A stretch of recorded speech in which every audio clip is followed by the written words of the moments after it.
Hi guys, welcome to the first video in our new channel Jogger Journal English. Those who are coming from the Hindi channel might be wondering, what is the need for a dedicated English channel? Well, it's simple.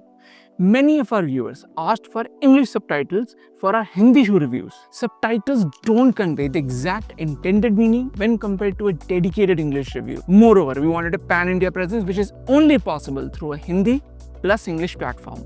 There are many English YouTube channels based in other countries who are far more knowledgeable with 10 times the reach. But our focus will be primarily on the Indian running landscape. Initially, we will start with those shoes which have been reviewed in our Hindi channel, and later we plan to publish both Hindi and English reviews of the same shoe simultaneously. The shoe of choice for our first review will be Superblast 2 from Asics. Superblast 1 was the first shoe we reviewed in our Hindi channel, so we wanted to keep the tradition alive. We have divided this review into 4 segments, talking about the 3 major components of a shoe: upper, midsole and outsole. We will rate them in a scale of bad to excellent. In the 4th and final segment, we will be talking about competition and the value. Let's start with the stats. I'm Siddharth. I am Anu, and you are watching Jogger Journal. Asics Superblast 2's heel stack is 45mm, forefoot stack is 37mm, and the drop 8mm. Its weight in UK 8 is 250 grams, and the Indian MRP is 21,999 rupees. Asics says that the upper of Superblast 2 is made of engineered woven material. Superblast 2's upper threads a fine line between premium plush uppers that we see in something like a Nimbus and a race-oriented lightweight mesh upper found in Midsole Sky Paris. While designing a shoe with 45mm stack, the upper plays a pivotal role for keeping the weight in check by stripping off any extra padding, but without compromising on the lockdown. This not only reduces weight, but also helps with breathability. The shoe also features a gusseted tongue wing fit system. Gusset is basically a piece of fabric which connects the tongue to the rest of the upper, which keeps it from sliding around. In short, the upper is great. The midsole features a dual foam system comprising primarily of Asics latest Superfoam, Flight Foam Turbo Plus, and a thin layer of Flight Foam Blast Plus Eco in the bottom. Asics says that their latest iteration of Flight Foam Turbo is softer, lighter, and bouncier than the previous version. And we agree, the difference is not remarkable but definitely noticeable. When it comes to energy return, Turbo Plus is definitely one of the leading midsoles in the market. But a welcome change was the added softness, as it enhances its overall versatility. Superblast 1 performed brilliantly during long runs, tempo workouts and races. However, slow easy runs felt slightly harsh. This has been remedied in the latest version thanks to the updated midsole.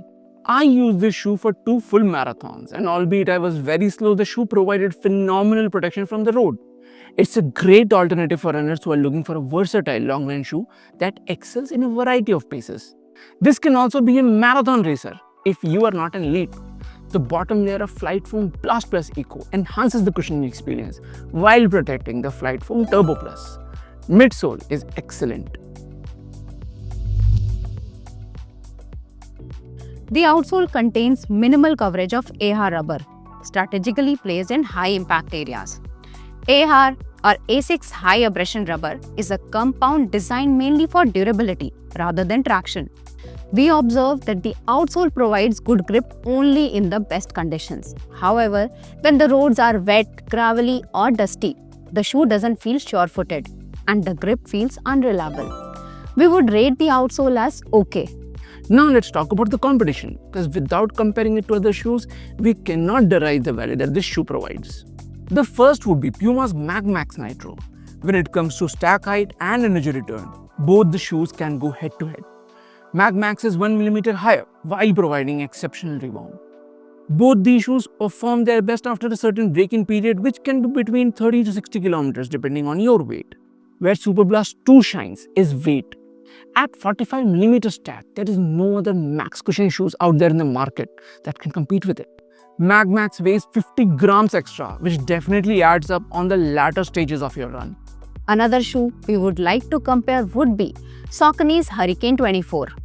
Yes, Hurricane is a stability-oriented daily trainer. Yes, it is not as high stacked as Superblast 2, but the Power and PB in Hurricane is extra spicy. Both Power and PB and Turbo Plus are PBA foams, hence they offer comparable bounce. Hurricane is another shoe that requires a bit of break-in, but even with 7mm less stack, it can rival Mac Max and Superblast 2. We purchased our pair at just 6600, value for money buy. Which brings us to Superblast's value quotient.